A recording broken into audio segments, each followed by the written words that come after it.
अभिषेक कुमार स्थानीय संपादक दिल्ली हमारे 4PM जुड़ गए हैं। अभिषेक जी, जो स्मृति ईरानी कल भड़क रही थी पत्रकार पे और कह रही थी तुम्हारे मालिक से शिकायत कर दूंगी, ये आप पे बहुत पढ़े लिखे, यूपीएससी का आपने बहुत तैयारी की है, आपने बड़ा मनोवैज्ञानिक सब विषय भी पढ़ा है, आपने मनोविज्ञान समझते हैं। नेताओं का ये मनोविज्ञान समझने की कोशिश आपने बहुत की और बहुत बढ़िया बढ़िया रिपोर्ट भी दिखाई है। नेता कब भड़कते हैं अभिषेक जी, और कब रिपोर्टर से कहते हैं मैं तुम्हारे मालिक से शिकायत कर दूंगी? इसके पीछे डर क्या है, कारण क्या है, क्या लग रहा है आपको अभिषेक? देखिए संजय जी, आप नेता शब्द का इस्तेमाल कर रहे हैं स्मृति ईरानी के लिए, तो मुझे थोड़ा अटपटा लग रहा है। अगर वो नेता होती तो ये मालिक जैसे और नौकर जैसे शब्दों का इस्तेमाल नहीं होता। राजनीति में कोई मालिक नहीं होता। आप कई सारे राजनेताओं के टच में रहते हैं, अलग अलग पार्टियों के, भाजपा के, सपा के, ब्रजेश पाठक हो, अखिलेश यादव हो, और भी राजनाथ सिंह हो, दूसरी पार्टियों के लोग, सतीश चंद्र मिश्रा हो, इन सब के टच में आप रहते हैं लखनऊ में, या और भी बहुत सारे नेताओं के। क्या आपने कभी देखा, आपने तो ये भी देखा है कि कार्यकर्ता आकर नेताओं को 4 बात सुना के चला जाता है, इसलिए कि वो मालिक नहीं समझते। अब मालिक वाली प्रवृत्ति जब दिमाग में भरी हुई है, तो ये भारतीय जनता पार्टी की अंदरूनी व्यथा को भी स्पष्ट तौर पर लोगों के सामने ला रही है कि भारतीय जनता पार्टी भी आजकल मालिक और मालिक के अंदर में काम करने वाले दरबान उसी तरह से चल रही है। आपने जिन मंत्री महोदया का जिक्र किया, उनको मैंने सुना था कि टेलीविजन पर एक तिहाड़ी पत्रकार को वो कह रही थी, अभी कुछ पिछले साल की बात है शायद, कि मुझे बड़ी खुशी है कि मैं अपने पूर्व बॉस को अपने वर्तमान बॉस का हिसाब किताब दे रही हूं। काफी वायरल हुआ था वो एक तिहाड़ी पत्रकार को अपना पूर्व बॉस बता रही थी, यानी कभी उन्होंने काम किया होगा उनके अंडर में। तो ये बॉसगिरी राजनीति में चलती नहीं है। बॉसगिरी जो भी लोग करने की कोशिश करते हैं, उनको अंततः नुकसान उठाना पड़ता है। उत्तर प्रदेश देश का सबसे बड़ा राज्य, अब बॉसगिरी का और मालिक और दरबान वाली परिस्थिति का आप दूसरा उदाहरण आप अपने सामने देख लें। आप सोच सकते हैं, जितनी बड़ी आबादी पाकिस्तान की है, उतनी बड़ी आबादी उत्तर प्रदेश की है, उससे ज्यादा है। उत्तर प्रदेश में एक एडहॉक सिस्टम चल रहा है लंबे समय से, ad hoc DGP, ad hoc chief secretary, मतलब शासन के 2 सबसे बड़े पद जिनके माध्यम से शासन किया जाता है, वहां पर कार्यवाहक लोगों की नियुक्ति हो रही है। क्यों हो रही है आपको मालूम है? दिल्ली दरबार और लखनऊ के बीच तलवारें खींची रही है। अब उत्तर प्रदेश में मुख्यमंत्री एडहॉक है कि नहीं है, यह भी आज की तारीख में नहीं कहा जा सकता। रही बात स्मृति ईरानी की, तो स्मृति ईरानी उस दिन से ज्यादा उलझी हुई नजर आ रही है जिस दिन से सोनिया गांधी से वो सदन में उलझने का उन्होंने जोखिम लिया था। अमेठी के लोगों का एक गांधी परिवार से भावनात्मक लगाव है। जीत हार अलग चीज है। कभी कोई भी व्यक्ति, बड़े बड़े नेता चुनाव हारते हैं। इंदिरा गांधी हारी, अटल बिहारी वाजपेयी हारे, चंद्रशेखर हारे, जॉर्ज फर्नांडिस हारे, सब लोग हारे हैं। ऐसा नहीं है कि कोई बहुत कम राजनेता होंगे शरद पवार जैसे जो कभी चुनाव नहीं हारे होंगे। तो चुनाव हार जीत अलग चीज है। अब उसको लेकर के कि पूर्व सांसद से पूछिए, तुम्हारे मालिक से शिकायत कर दूंगी, मालिक का नाम ले रही है, वो दैनिक भास्कर का रिपोर्टर बताया गया। हालांकि दैनिक भास्कर ट्वीट कर रहा है कि वो हमारा स्ट्रिंगर भी नहीं है। सवाल यह है कि वो स्ट्रिंगर हो या ना हो, रिपोर्टर हो या ना हो, पत्रकार की भूमिका में वो पहुंचा है। अब पत्रकार की भूमिका में वो अतीक अहमद के साथ जो लोग पहुंचे थे, वो व्यक्ति तो नहीं था, उस तरह की हरकत करने वाला व्यक्ति तो वो नहीं था। वो पत्रकार की भूमिका में था और उसके सवाल वाजिब थे। और जब उसके सवाल वाजिब थे, तो सवाल कोई पूछे तो आपके मालिक से शिकायत कर देंगे, तुम्हारे मालिक से सब शिकायत कर देंगे। ये बोलने की क्या तमीज है? आप देख सकते हैं, दिल्ली में एक बड़े मंत्री हैं भारतीय जनता पार्टी के, वो कहते हैं पत्रकार एक्टिविस्ट ना बने, पत्रकार पत्रकारिता करें। अब आप सोच सकते हैं कि बौद्धिक दिवालियापन, इंटेलेक्चुअल बैंकरप्सी किस हद तक पहुंच चुकी है। मैं व्यक्तिगत टीका टिप्पणियां किसी के ऊपर नहीं करता। आजकल ट्विटर पे बहुत सारी चीजें, आप ट्वीट खोलिए, अपने ट्विटर अकाउंट को खोलिए, आप देखिए कितने सारे ट्वीट स्मृति ईरानी के बारे में, उनकी निजी जिंदगी के बारे में भरे पड़े हैं। लेकिन मैं उनको बिलो द बेल्ट मानता हूं कि इस तरह की टिप्पणियां नहीं होनी चाहिए। लेकिन आप सांसद हैं, राज्यसभा में रही हैं, लोकसभा में रही हैं, आप एक कैबिनेट मिनिस्टर हैं, और आप इस ढंग से पत्रकारों के साथ बिहेव करें, क्या होता है? आपको याद होगा कि पत्रकारों के साथ बुरा सलूक करने वाले नेताओं के साथ क्या हुआ है। एक बड़े वरिष्ठ पत्रकार है, हम सब जानते हैं, कांसी राम ने उन्हें एक बार तमाचा जड़ दिया था। कांसी राम की सियासत का सूरज उस दिन से डूबना शुरू हो गया, अगर आपको याद हो तो। बसपा पर मायावती के कब्जे की कहानी उसी दिन से शुरू हो गई जिस दिन से उन्होंने एक सीनियर पत्रकार को थप्पड़ जड़ने का काम किया था। स्मृति ईरानी की जो भाषा है, स्मृति ईरानी की भाषा कहीं से राजनीतिज्ञों वाली भाषा नहीं है। वो एक तरह से बाहुबलियों वाली भाषा का इस्तेमाल करती है। छोटे शहरों में जो बाहुबली होते हैं ना, डॉक्टरों के यहाँ, दूसरे लोगों के यहाँ, जब वो एक्सटॉर्शन के लिए, रंगदारी के लिए जाते हैं तो क्या धमकी देते हैं, अच्छा तुम्हारा बेटा पढ़ता है ना अमुक स्कूल में, तुम्हारी बेटी पढ़ती है ना, ध्यान रखना। ये उसी तरह की भाषा का इस्तेमाल है कि तुम्हारा मालिक कौन है, तुम्हारे मालिक से कंप्लेन करूंगी। अरे वो सवाल नहीं पूछेगा तो क्या करेगा? आप किस लिए मंत्री हैं? आप मंत्री सिर्फ इसलिए हैं कि आप सदन में जाकर सोनिया गांधी से उलझती रहें। आप मंत्री सिर्फ इसलिए हैं कि रामेश्वरम में जाकर के विवेकानंद की मूर्ति पर उन्होंने, जो राहुल गांधी ने जाकर के वहां फूल माला अर्पित किया, उसके बारे में आप झूठ बोलती फिरें। तो इस तरह से झूठ की सरकार जो मौजूदा दौर में चलाई जा रही है, आपने देखा होगा। आज की बात मैं आपको बता रहा हूं, एक वरिष्ठ पत्रकार है, लंबे समय से एक ही चैनल में है, नोटों में चिप लगा रही थी। पटना में जेडीयू दफ्तर के कैंपस में उनसे एक वहां के स्थानीय यूट्यूबर ने पूछा कि चिप वाले नोट कहां गए। आज की बात है कि उस पत्रकार का मैंने एक यूट्यूब वीडियो देखा है, उसको लीगल नोटिस थमा दिया गया है। अब बताइए, ये हालत है। आप सवाल करेंगे तो लीगल नोटिस, आप गंगा में लाशें दिखाएंगे तो लीगल नोटिस, नमक रोटी मिड डे मील में दिया जा रहा है तो पत्रकार जेल जाएगा, सिद्दीक कपन जेल जाएगा, जुबैर जेल जाएगा। मंत्री से कोई स्ट्रिंगर या पत्रकार स्थानीय स्तर का सवाल पूछेगा, कोई संवाददाता, तो उसको उसके मालिक का नाम लेकर धमकी दी जाएगी। अब तो यही बाकी रह गया है कि अब स्मृति ईरानी जैसे मंत्रियों को पत्रकार भी उनके मालिक, उनके राजनीतिक मालिक नरेंद्र मोदी का नाम लेकर धमकी देंगे। अब यही करेंगे ना कि आपकी शिकायत हम मोदी जी से करेंगे। नौबत तो इस हद तक आ गई है कि आप देखिए, उत्तर प्रदेश में एक बड़े राजनेता ने, वो क्लिप एएनआई वाली वायरल हो गई थी, आपको याद होगा, कितनी किरकिरी हुई थी।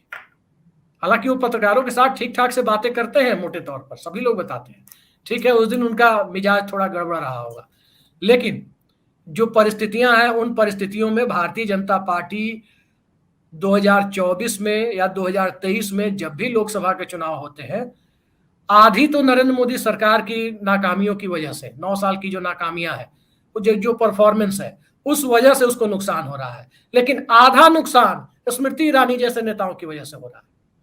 भाई जनता को ये दिख रहा है कि एचआरडी मिनिस्टर कौन बनेगा जो 12वीं पास हो, जिसकी डिग्री का पता नहीं हो। भाई प्रधानमंत्री जी के पास, देश के माननीय प्रधानमंत्री के पास कम से कम इंटायर पॉलिटिकल साइंस की डिग्री तो है ना, वो है। भले ही मुझे कोई दूसरा स्टूडेंट इंडिया में ना मिले जो इंटायर पॉलिटिकल साइंस पढ़ा हो, ये उनकी उपलब्धि है कि उनका कोई बैचमेट नहीं है। इंटायर पॉलिटिकल साइंस का कोर्स किस यूनिवर्सिटी में चलता है नहीं पता है लोगों को, पता होता तो हम लोग भी जाके एडमिशन लेने की कोशिश करते, लेकिन इनके पास तो वो भी नहीं है।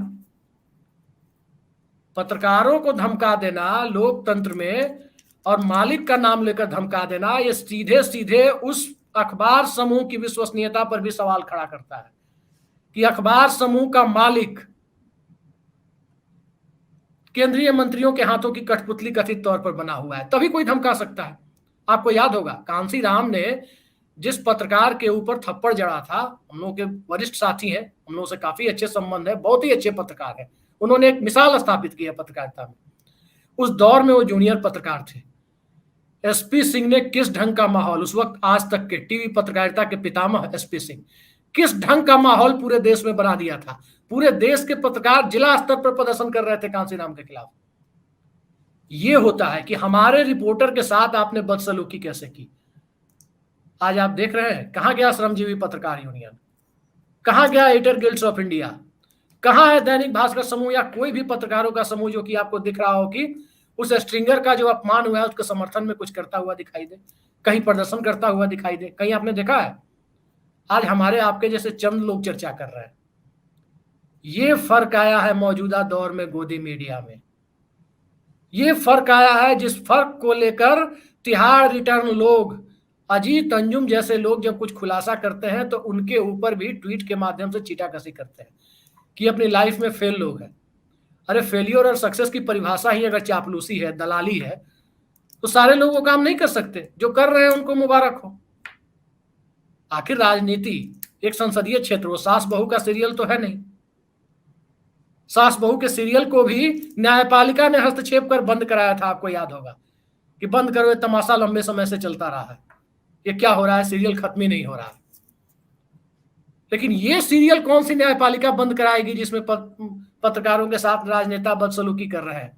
और ऐसे राजनेता, जिन राजनेताओं को आपने देखा होगा कि अलग अलग तरह के रूप है, ओछी टिप्पणियां करने के मामले में किसी भी हद तक चले जाते हैं, झूठे ट्वीट करने के मामले में किसी भी हद तक चले जाते हैं, और महत्वाकांक्षा पाल के बैठते हैं कि यदि उत्तर प्रदेश में सत्ता परिवर्तन हो तो उन्हें मुख्यमंत्री बना दिया जाए।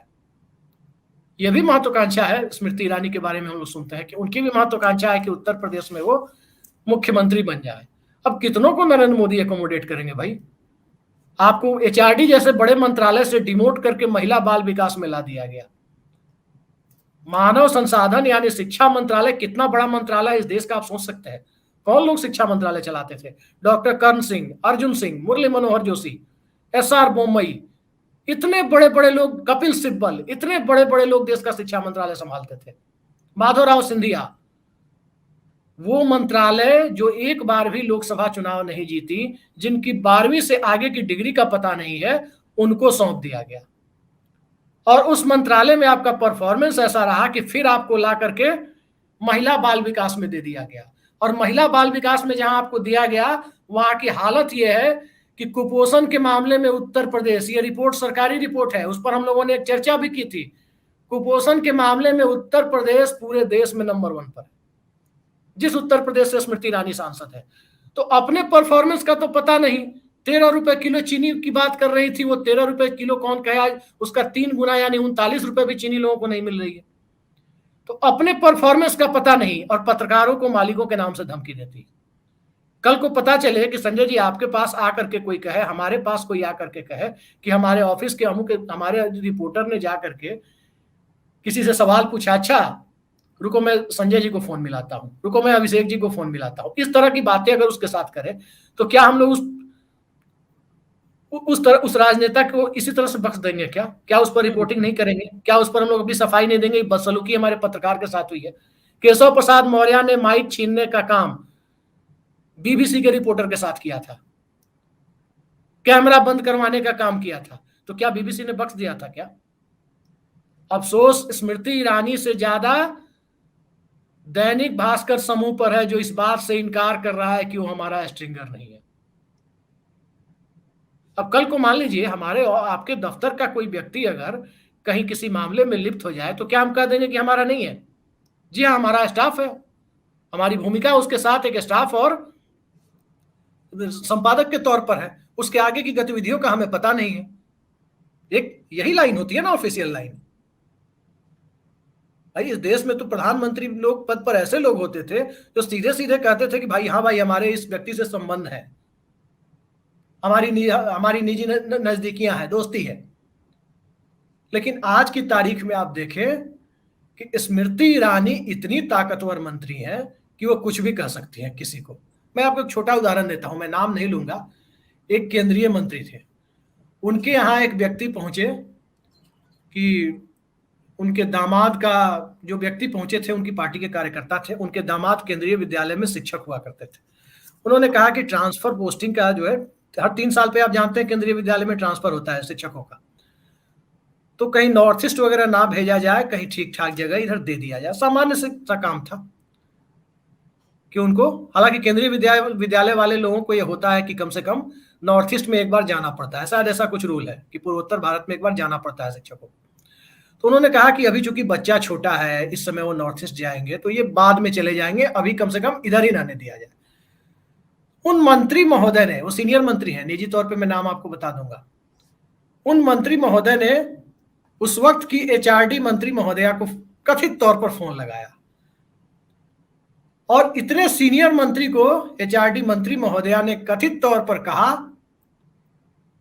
कि आप ट्रांसफर पोस्टिंग के मामले में पैरवी कर रहे हैं, मोदी जी को फोन लगाऊं क्या? आप सोच सकते हैं, कैबिनेट कलीग के बारे में, एक सीनियर कैबिनेट कलीग के बारे में यदि किसी व्यक्ति की धारणा ऐसी हो, इस तरह से बिहेव हो, तो आप सोच सकते हैं कि आने वाले वक्त में किस तरह की राजनीति भारतीय जनता पार्टी में होगी। आपने तमाम महिला नेताओं को देखा होगा अलग अलग पार्टियों में, डिंपल यादव जी तो अखिलेश यादव की पत्नी है, वो सांसद भी रही है। क्या आपने कभी सुना है कि उन्होंने किसी पत्रकार या कार्यकर्ता के साथ बदसलूकी की?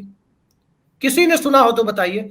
सुषमा स्वराज भारतीय जनता पार्टी की इतनी बड़ी नेता, उनके चरणों की धूल भी नहीं है ये लोग, इतनी बड़ी नेता थी सुषमा स्वराज। क्या कभी आपने सुना कि किसी पत्रकार के साथ बदसलूकी हुई? वो तो फोन भी खुद उठा लेती थी, घर बुला के खाना भी खिलाती थी लोगों को।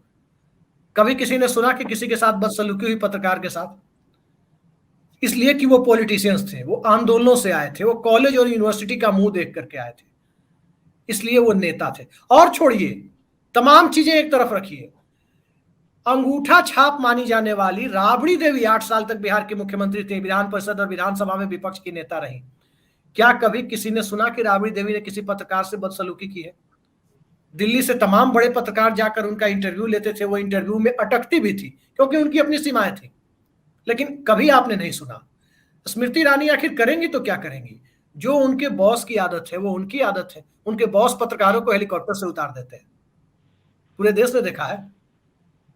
स्वाभाविक है कि संजय जी, जो हरकत आपकी होगी, जो एक्टिविटी आपकी होगी, आपके साथ काम करने वाले, ऑफिस में जो काम करने वाले लोग हैं, उसी को अपना मोटो, अपना सूत्र वाक्य बनाकर आगे बढ़ेंगे। उनको लगेगा कि इसी तरीके से आगे बढ़ा जाता है, यही राजनीति का तौर तरीका है।